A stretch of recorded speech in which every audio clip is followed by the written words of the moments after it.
So it's where all the questions get asked. It's the night before media days starts here. What's Georgia going to get peppered with? Now, listen, I know it's going to be is the program out of control, which is we're going to we've talked about that plenty. What are the on the field things that are going to be asked the most? Ryan, you'll be there. What do you think it'll be? I think there are going to be a lot of Carson Beck questions. Just replacing a quarterback that not even just as how good he was, but how big of a personality and a celebrity he was the last couple of years in the college football world. I mean, you're replacing the media attention with that as well. So I think there are going to be a lot of Carson Beck questions. It's an easy and obvious question. Um, you could get some Jalen Carter replacement questions, but I think there's going to be a big focus on that, and just because of the off-field stuff, um, unfortunately, that is going to take up the space. What do you think, Matt? I think he might get a left tackle question, replacing Broderick Jones. We'll see. That'd be something that I would like him to expand on. I know it might not be a popular question. No one but will care about that answer. yeah. I want to hear about the running back who's going to replace Kenny McIntosh as far as catching the ball. I mean, he did that so much, not only last year, but throughout his career.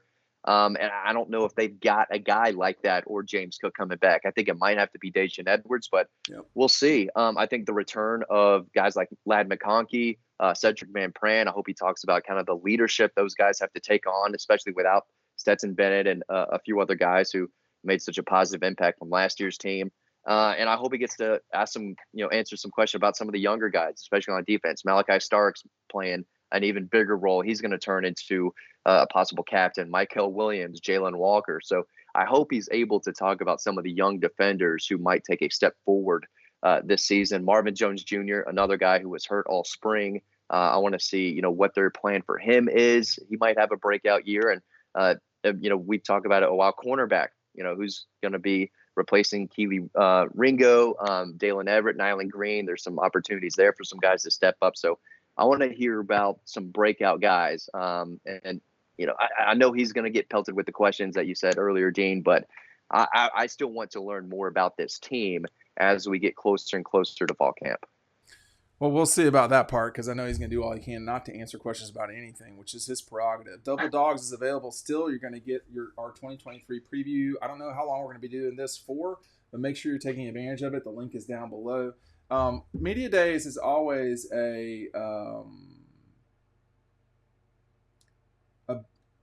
certainly a circus. I think it's a little bit less of a circus as it once was from years gone by, but it's a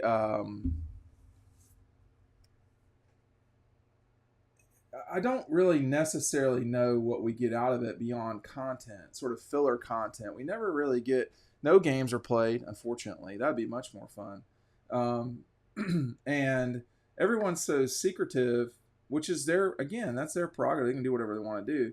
But the value of it is not what I don't think it is what it once was. You also have the only person who is still around as a head coach from my older memories of Media Days is Nick Saban. That's it. Steve Spurrier's not around anymore. Obviously, Mark Richt. So each school handles it differently. It'll be curious in Nashville what it'll be like. But I do think, the bulk of the questions for Kirby specifically, and I think that's why they did this press conference I was at on Monday. The days are getting confusing for me, but was because they want to, undercut that. They say, well, we've already talked about that. We're not going to talk, keep talking about that. And that's my guess. But they're not going to talk about the quarterbacks either, Ryan. I think that's, nothing's going to be decided in Nashville about who the starting quarterback at Georgia is or who the starting quarterback is at any place. Spencer Rattler will be there, which will be kind of curious. There are some quarterbacks that will be there. KJ Jefferson, Spencer Rattler, just going off the top of my head, those two for sure. But, we won't know who that person is at Georgia, even though it seems like it's Carson Beck. Yeah, if he were to sit up on the podium and just announce that Carson Beck was the starting quarterback, I'd be really surprised. I'd be shocked. So he's gonna be vague about that. He's gonna be vague about a lot of things. I like what Matt was talking about the running back. Something that I think people, if they haven't realized, will realize how different of a running back he was from all the guys in the room right now.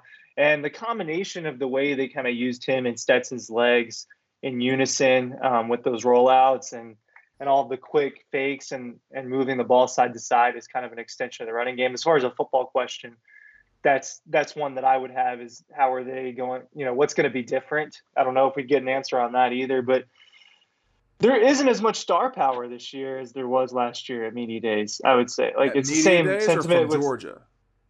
Both. Well, I mean, you get Bowers, but who could not possibly want to be there, let me tell you. Yeah, the quarterbacks leaving the SEC were high-profile guys, whether you think they were really good or not. I mean, we're talking about Bryce Young, Will Levis, Anthony Richardson, Stetson Bennett. Those were just larger personality, like larger than the football field, and all of them are no longer in the conference. And is Spencer Rattler the most, high-profile quarterback that's going to be there? And that says a lot. Is KJ Jefferson bigger than Spencer, Matt? Not physically. In a way, I think he could be. I think he's done more, accomplished more at Arkansas than Spencer Rattler has. But if you go back to, Spencer Rattler was the 5-star who had moments at Oklahoma, obviously didn't work out. And the way he ended the season last year, maybe he has kind of elevated himself above KJ. But, remember, y'all, last year, Kirby opened this thing up with the theme of the season, right? We will not be hunted at the University of Georgia. And that kind of took off and was, a catalyst for how they played, all season long. So I wonder if he throws something else out there. We've heard of, keep chopping, connection that they have.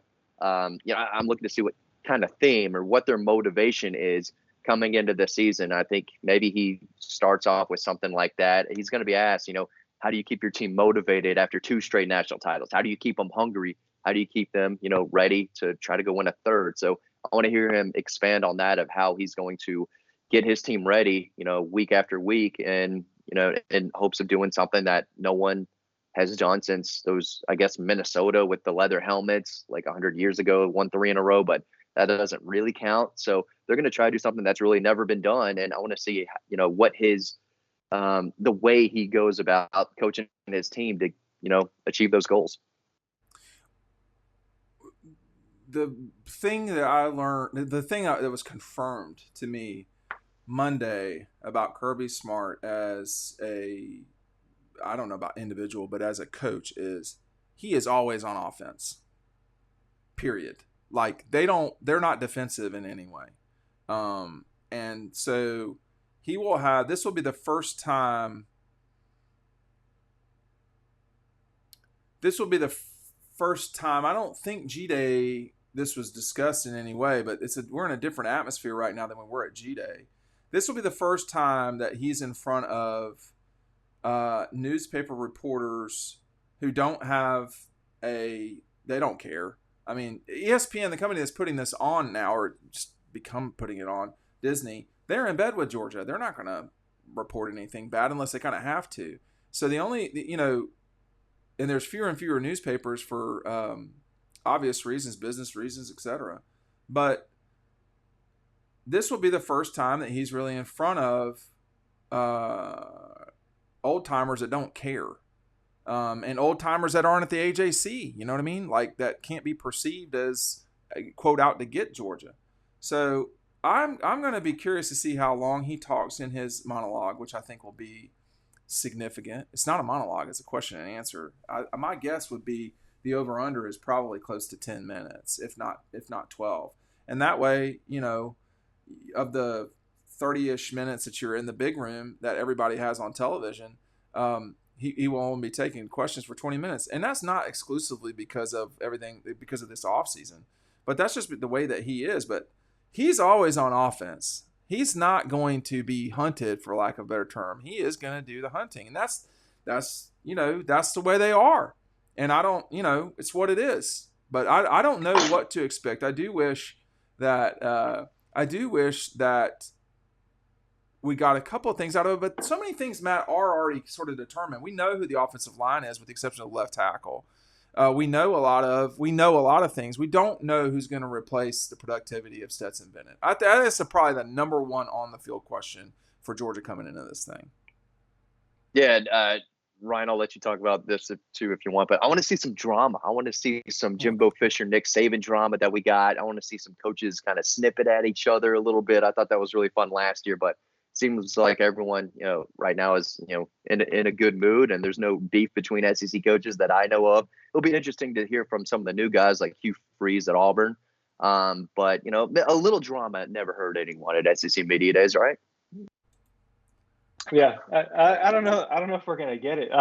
You were talking about all those phrases that they use in the program earlier. The one that I've heard that's new since they won against Tennessee was "eat off the floor." That they want to eat off the floor. That's the one that I've heard a few times since then. So it's kind of funny to me how many different metaphors and mottos they come up with for motivation, but it works. As far as drama, is there any drama going on between programs right now? Nothing like last year. Day one is LSU, A&M, and Missouri, as well as Greg Sankey, who's got a contract now through 2028. And then you've got Vandy, Georgia in the morning on Tuesday, Auburn, Mississippi State on that afternoon. There are snacks scheduled, in case you were wondering, Ryan. And then I was. And then Alabama and Arkansas in the morning on Wednesday. Then the Gators in Kentucky on the afternoon. And then Carolina, Tennessee, and Ole Miss. I don't know that there is beef right now. I mean, I think that I'm aware of at least. And I forget things. I think we all know that at least. But there's not beef. But drama is just so rare. But I think, Kirby will be on the offensive. I think to think that he's going to be defensive is it's just not his nature. He may be a defensive coordinator, but he's not on the defensive. Thanks for watching. We'll see you on the website, and join us for Media Days.